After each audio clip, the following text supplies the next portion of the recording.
Assalamualaikum warahmatullahi wabarakatuh. Kembali lagi bersama saya Ars Channel 13. Di segmen kali ini saya kedatangan tamu, bukan tamu sih, sahabat lah, sahabat dari kecil. Bersama siapa? Namanya? Asep Anggerliana. Sehat, Asep Anggi, puasanya lancar. Alhamdulillah lancar. Siap. Untuk kali ini saya akan bertanya kepada beliau. Kebetulan beliau juga banyak pengalamannya. Saya akan sharing juga bersama beliau. Beliau merupakan mantan ketua pramuka ternama di Kota Tasik lah pokoknya. Gak usah disebutin lah.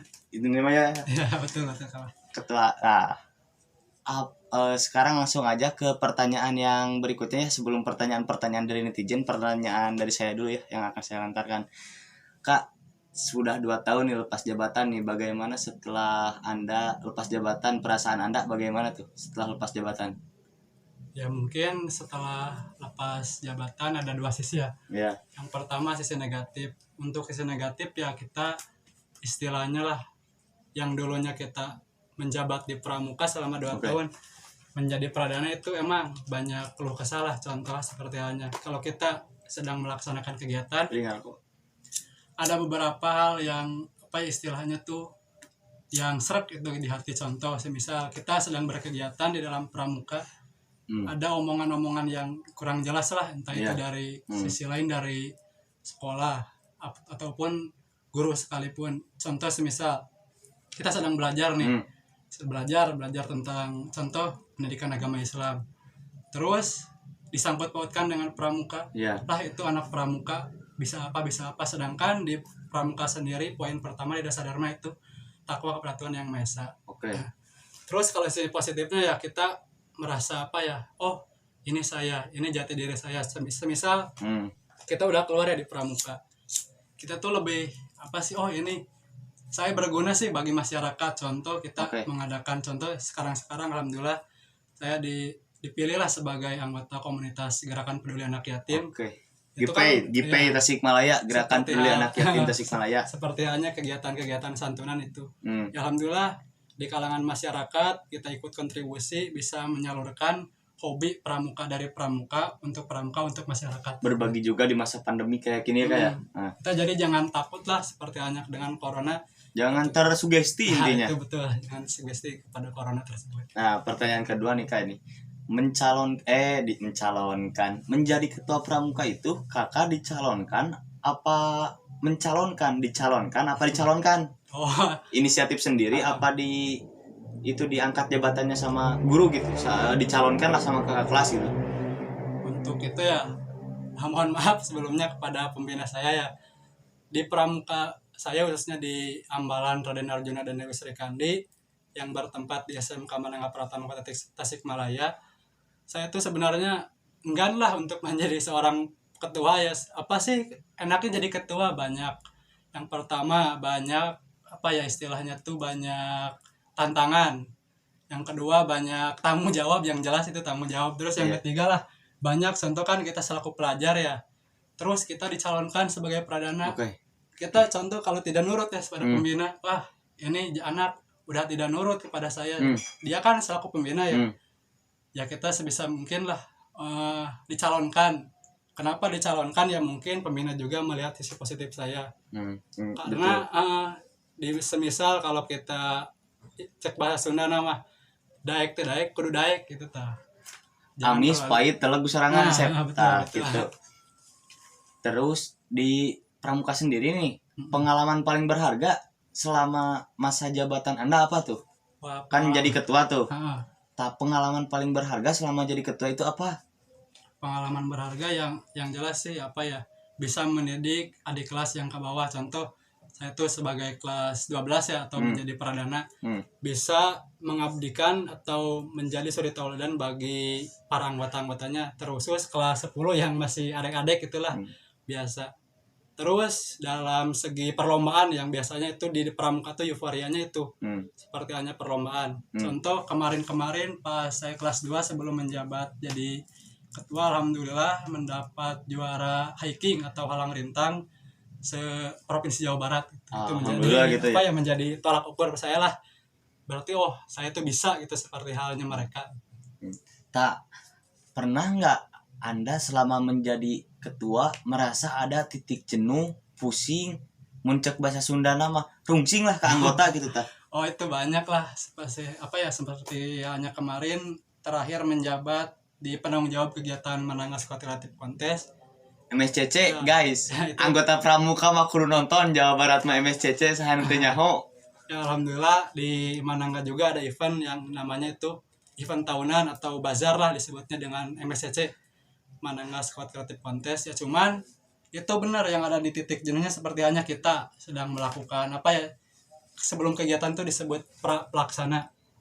Itu pasti banyak lah hal-hal yang kurang seret atau kurang istilahnya tuh disebut banyak halang rintang. Yang penting kita harus enjoy. Yang pertama enjoy, terus yang kedua bisa minimalisir kesalahan-kesalahan. Ya ini pengalaman kadang dulu pas sebelum kegiatan ya, kita lagi berhimpun nih sama pembina ya sama anggota-anggota yang lain. Saya tuh ceroboh lah membuat suatu kesalahan, padahal sedikit tuh kesalahan tersebut tuh. Sangat kecil tuh. Cuma salahnya tuh bukan dari saya ya, jujur bukan dari saya pribadi. Kesalahannya cuma di kelas. Tapi ya saya selaku penanggung jawab, saya dipanggil sama pembina. Saya gini. Kenapa harus gini, harusnya gini. Ya itu saya langsung pakai handphone, langsung di istilah Sunda nama digetok lah itu ke pembina itu. Tapi itu merupakan cambukan bagi saya lah. Karena pembina ngelakuin itu juga istilahnya karena saya tuh berarti keteledor gitu, kurang cekatan dalam menyelesaikan sebuah masalah gitu atau menyelesaikan dalam kegiatan. Nah, udah 2 tahun nih Kak lengser dari jabatan. Gimana tuh jiwa-jiwa pramukanya sekarang masih ke bawah nggak? Jiwa-jiwa kepramukaannya lah. Ya betul. Istilahnya setelah 2 tahun ini saya tuh kan tidak berkecimpung di dunia pramuka, ya pastilah ada istilahnya kalau sekarang tuh kangen lah sama pramuka sama pakaian pramuka. Rindu event-event ya. Apalagi masa-masa pandemi gini kan. Harusnya kemarin-kemarin ada event gitu ya Kak ya. Betul. Ya cuman apa boleh buat lah.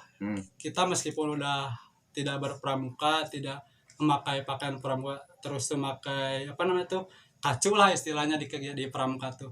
Pasti ada yang istilahnya rindu ya, cuman kita tuh harus bisa menempatkan lah pramuka itu bukan dilihat dari segi pakaian lah, segi apapun dari kegiatan pramuka, tapi lihat pramuka di jiwa-jiwanya lah. Jadi pramuka atau tidak sama sekali, itu merupakan prinsip hidup saya. Nah, sekarang udah rada-rada ini nih kan nih pertanyaannya rada-rada melenceng dikit gak apa-apa ya? Oh iya. Selama di pramuka pernah nggak dapat cewek yang secantik Mojang Priangan lah. Mojang gitu ya. Ya mungkin pengetahuan saya di pramuka tuh istilahnya bukan melihat fisik lah, tapi kan dulu masuk pramuka tuh karena suka kecintaan kepada pramuka gitu ya. Cuma itu mungkin bonusnya lah bagi kalian masuklah pramuka. Nah, ini juga ada pertanyaan guys nih dari netizen. Cuman pertanyaannya agak-agak bucin gitu, tapi kita tanya gak ada salahnya gitu, kita tanya ya sama Kak Asep nih. Kak Asep, apa impian Kak Asep nih? Impiannya, impian hidup, impiannya apa yang ingin Kak Asep raih, apa yang ingin Kak Asep gapai gitu? Impian saya yang pertama tuh ingin membagian kedua orang tua saya. Nah, pasti itu ya. Ya cuman kan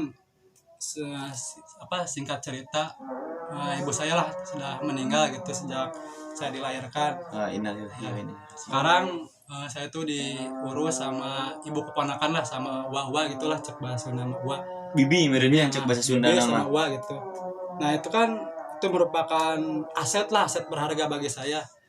Jadi ingin membahagiakan orang tersebut, karena istilahnya kalau misal kita hidup begini-begini aja bagaimana ke depannya. Jadi bahagiakanlah orang-orang sekitar kita. Nah, oke. Terus pertanyaan kedua dari, gak usah disebutin lah ya. Sebutin satu hal apa yang gak pernah bisa lupain selama hidup. Yang gak pernah bisa dilupain tuh selama seumur hidup lah. Dari kecil sampai sekarang. Itu yang gak bisa dilupain sebenarnya ada beberapa banyak ya yang gak bisa dilupain. Oke. Cuma yang satu yang paling berkesan itu hidup di pramuka. Karena kenapa hidup di pramuka itu kita bisa mencari apa ya, mencari jati diri, intinya sosok-sosok pahlawan sih seperti apa. Oke. Gitu. Nah, ada lagi nih guys, pertanyaan kedua. Jelasin momen paling konyol sewaktu kecil, gak boleh bohong. Siap Asep.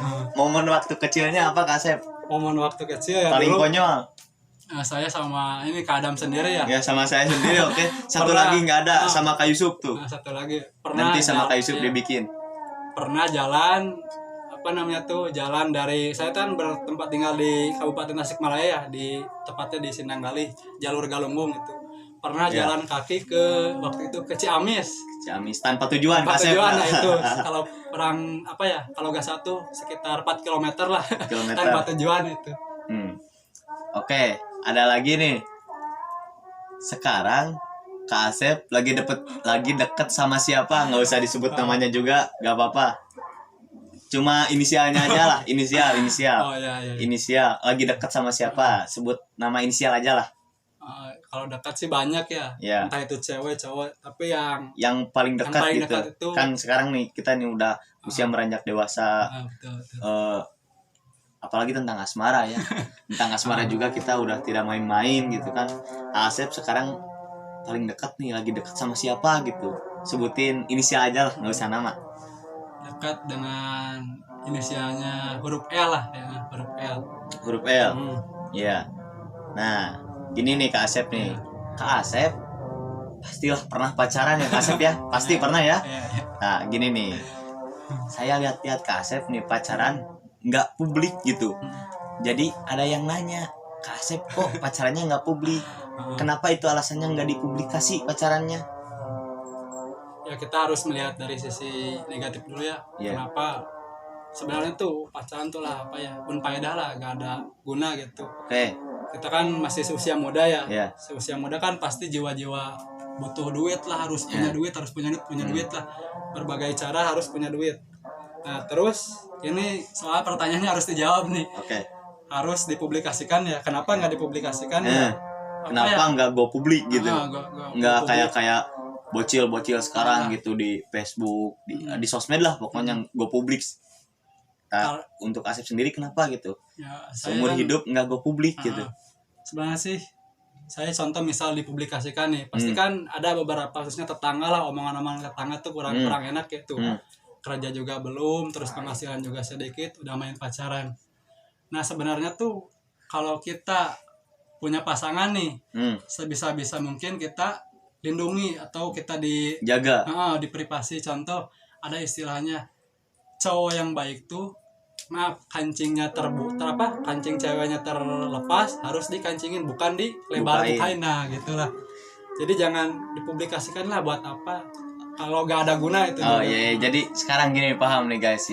Jadi maksud Kak Asep itu kenapa nggak dipublikasi dari sekarang? Karena Kak Asep mau bungkam semua omongan tetangga, teman, rekan, sahabat, nanti dipublikasinya lewat surat undangan. Nah betul gak Kak Asep? Betul. Nah itu. Iya. Nah sekarang kan Kak Asep lagi deket nih sama seseorang nih. Tadi kan nggak di itu ya. Nah harapan apa sama seseorang yang lagi deket sama Kak Asep lah, istilahnya yang lagi deket asmaranya gitu kan, itu kesitunya teman hidup gitu Kak Asep. Apa harapan bersama orang yang lagi deket sekarang? Ya harapannya kita apa ya khususnya untuk saya pribadi lebih serius lagi lah.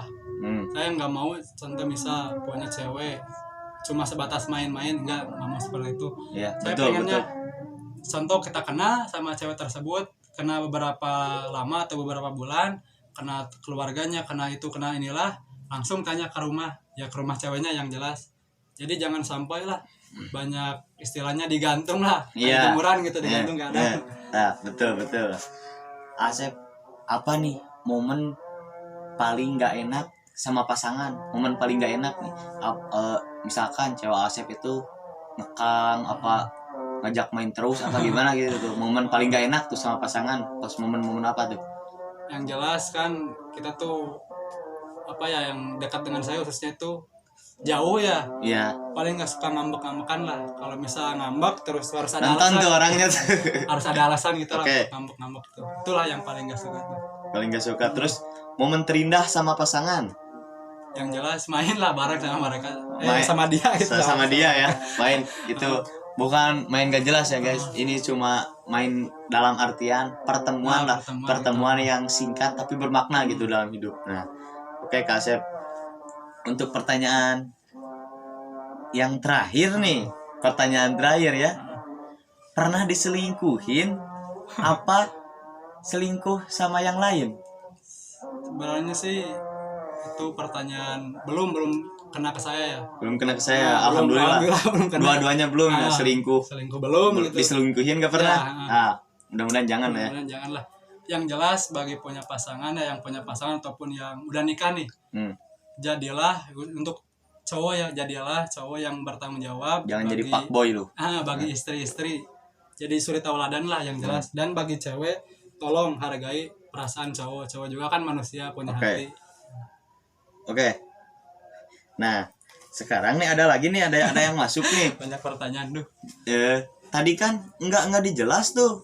Nggak dijelas, nggak disebutin dengan jelas tuh. Lagi dekat sama siapa? Nah, sekarang ada lagi nih yang masuk nih pertanyaan nih telat nih.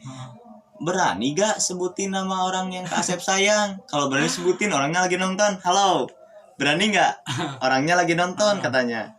Berani nggak sebutin orang nama orang. Sama nama lengkapnya gitu.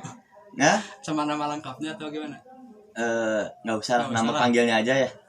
Alhamdulillah ya, yang dekat sama saya tuh kan nama belakang saya tuh Herliana ya. Yang dekat sama saya namanya Liana. Nah, oke. Nah, mungkin itu pertanyaan-pertanyaan dari netizen. Nah, terima kasih juga yang udah ngasih pertanyaan ke Asep loh. Gini Asep, sekarang nih pertanyaan yang benar-benar terakhir nih, pertanyaan terakhir. Apa motivasi hidup Asep, sama berilah motivasi kepada penonton saya. Mulai dari motivasi hidup Asep dulu deh. Moto hidup saya, langkahkan kaki, gapai tangan, hidupilah ya, contoh santuni keluarga yang sekitar dan lingkungan sekitar. Jangan sampai mereka tertindas lah. Dan untuk untuk bagi para penonton Ars Channel 13, istilahnya jangan sampai baperan lah istilahnya, terus saling jaga silaturahmi, karena dengan silaturahmi kita bisa saling mempererat persaudaraan dan insya Allah menambah rezeki. Oke. Jadi segitu dulu guys, tanya-tanya sama Kak Asep. Harusnya ini tuh bertiga sama Kak Yusuf, cuman Kak Yusufnya ada kesibukan lain. Mungkin di next video saya akan bikin bersama Kak Yusuf dengan video yang lebih seru lagi, insya Allah. Nah, bagi kalian yang sedang menjalankan ibadah puasa, semoga puasanya lancar, tidak bolong-bolong, semoga dijauhkan dari pandemi corona. Dan untuk yang penonton saya, semoga sehat selalu, diberikan rezeki yang berlimpah, begitupun untuk Kak Asep. Nah, terima kasih nih Kak Asep nih udah meluangkan waktunya bersama Ars Channel nih.